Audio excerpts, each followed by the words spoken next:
All right, my friends, welcome back. This is going to be part 108 of my presentation of the flood and Noah's Ark. And on my last video, I kind of catapulted us into this topic of the canopy theory, which Dr. Carl Ball wrote this book here, Panorama of Creation.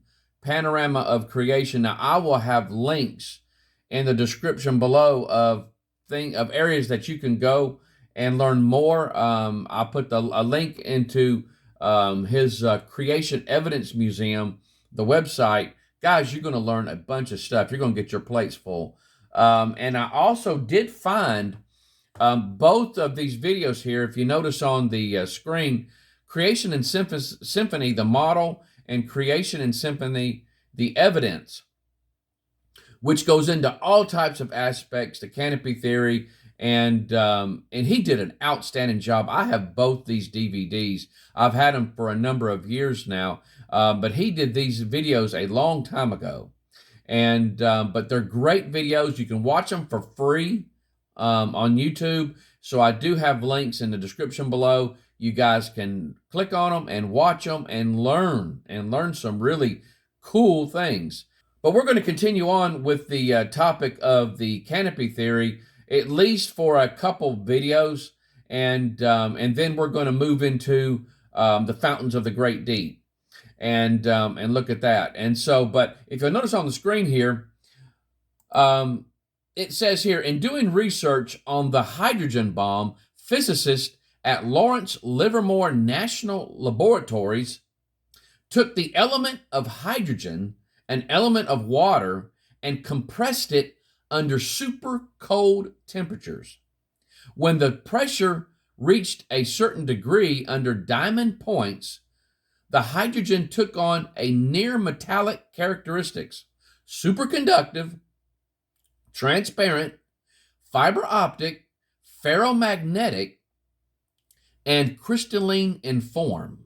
Now, what properties would this canopy have? Now, let's look at some of what has been proposed. It would have a near metallic form. It became crystalline, possibly ice, like transparent crystal. Fiber optic, superconductive, ferromagnetic. And we're going to go through each one of these things, guys. Now, the first one, it had a near metallic form. A near metallic form.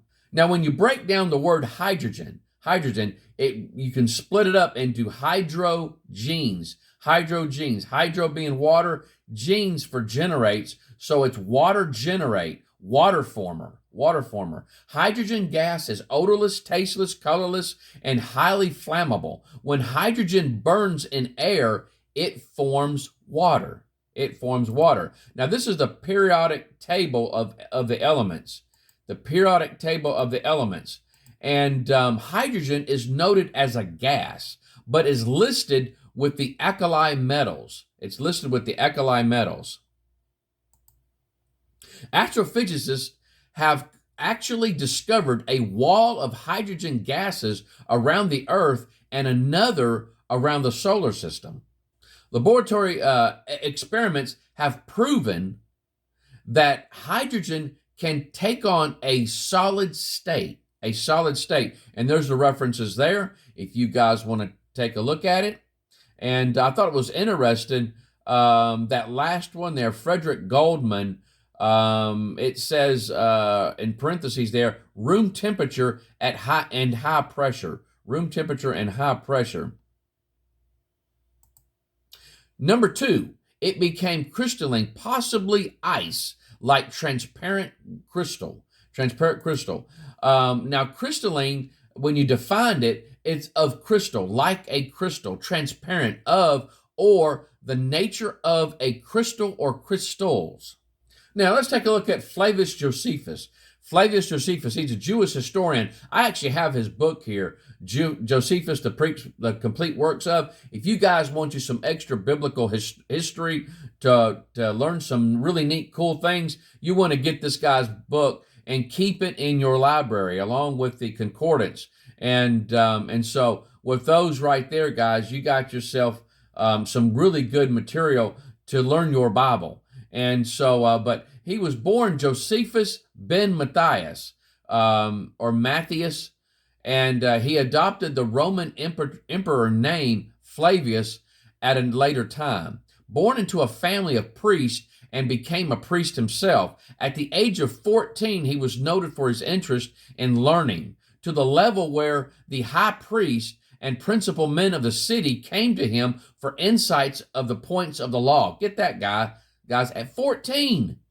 At the age of 19, he became a Pharisee. He gives insights into biblical history like agriculture, geography, politics, religion, social traditions, and practices. And so this is a reason why it would be a good idea, if you don't have this in your library, to get it and put it in your library. This is what he says. After this, on the second day, he's talking about the creation account, he placed the heaven over the whole world and separated it from other parts. And he determined it should stand by itself. He also placed a crystalline firmament around it and put it together in a manner agreeable to the earth, and fitted it for giving moisture and rain, and for affording the advantage of dews. Now in the book of Job 37:18, it says, "Hast thou with him spread out the sky, which is strong and as a molten looking glass." And as a molten looking glass. Now, of course, when this was stated was after the flood, when that, if there was a canopy, that canopy was gone. But is it possible that these folks had knowledge of a canopy that was up there at one point in time? It's, again, guys, I'm just throwing this out, and guys can kind of do with it what you want. Now, it was also, they believe it would have been fiber optic. Now, when we're talking about fiber optic, guys, this is what we're talking about. Fiber optics. What it would have had is, let's just say the earth is pointed to the sun. If this canopy was fiber optic, it went around the entire planet, it would have transferred the light from the sun to the dark side of it. The light would be distributed to the Arctic and Antarctic areas where tropical growth has been found frozen. It would enhance moon and stars at night. No total darkness anywhere on Earth. And this is what we're talking about. This would be the pre-flood world, what the pre-flood world would have looked like. Now, going on, superconductive. It would have been superconductive is what they're stating here. And so let's talk about the Meissner effect. It is an expulsion of a magnetic field, from a superconductor during its transition to the superconducting state. Now, if you take these boxes here, imagine the red one being the Earth, and the other box, the purple one there, would represent the canopy. Now at the top left-hand corner, a normal situation with a ceramic disc magnet, the magnetic field lines leave the North Pole and enter the South Pole. A bar magnet, now we're going to number 2. A bar magnet sitting on the surface of a superconducting material above critical temperature. So this would be a warmer temperature. The magnetic lines penetrate the paramagnetic surface and return into the South Pole. So the magnetic lines are able to penetrate that blue box and able to go to the South Pole. Now, going to 3, a bar magnet sitting on the surface of a superconducting material at the critical temperature. So we're talking about the temperature of the purple box would be cold, super cold. You're going to cool it down, really cold, what they call critical temperature. The inability of the magnetic lines to enter the South Pole causes the lift of the magnet. Now the magnetic field cannot penetrate that box there. The magnetic field lines can no longer penetrate the surface. The surface is now, diamagnetic. Going to 4. The magnet is levitated to enable the field lines to enter the South Pole. So you got that purple box is superconducting at this point. The superconducting surface below the critical temperature. And so now this magnet, the magnetic field is now bouncing off of that superconductor, and what it's doing is it's levitating. Now it's levitating. And so before it's cooled, the lines could go through it.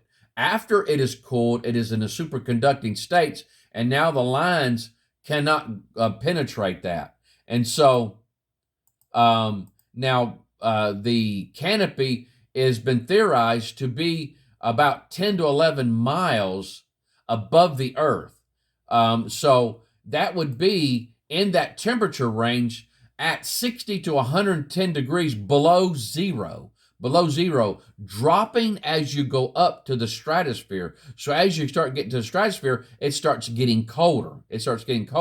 And so this would be, they believe it would be hanging around the troposphere, somewhere between the troposphere and the stratosphere. So somewhere in that area, that is where that canopy is going to be. So you just want to imagine, again, now what I did is I took that picture and I flipped it upside down. So that way you could get more of a visual as what we're talking about. The red box would be the Earth, and the canopy would be that purple box. And so that would be, the canopy would be, that's what would be keeping the canopy above the Earth. The canopy would be held above the Earth with this Meissner effect. And so again, this is just something that has been proposed. Now, ferromagnetic. It would be ferromagnetic. What's that? Now, it is a mechanism by which certain materials, such as iron, form permanent magnets or are attracted to magnets. Ferromagnetism, including ferrimagnetism, is the strongest type. It is the only type that creates forces strong enough to be felt. It is responsible for the common phenomena of magnetism encountered in everyday life. And so it is possible, guys, that before the flood, that they could feel the North and South poles. It is possible. Now, there's some animals that can feel it now. And so certain animal life that can feel it now. And so, but guys, what we'll do is we're going to stop right here. And again, I will have some links in the description below for these videos. So please check these videos out, and you can learn some more. I'm just very briefly going over this. And so giving you more places, as I've done in the past with everything that I've talked about, giving you more areas that you could go to further your knowledge. I just want to kind of give a kind of right off the top, at least by the way I detail, I kind of just off the top, and give you a basic understanding of what it is, the canopy theory is. But at any rate, we are going to go through more. Looking at my slides here, oh yeah, we're going to go into some more aspects of what they believe the canopy would have been like. And so, but guys, it's a fascinating thing to look at, to see what this world would have been like. Even though Adam and Eve sinned and were tossed out of the garden, they still had, and the earth was cursed, and man began the physical degenerating at that part. And then again, sin was now in this world. Death was now introduced into the world. They were still living in an incredible environment at that time. And so, what was it like? We can only theorize about it, and so, but this right here is a fascinating look of what they could have had. And we're going to go on with some other ideas that could explain some of the things that they have found in the fossil record, okay? But you guys take care. I love you. I hope you have a great day. Bye-bye.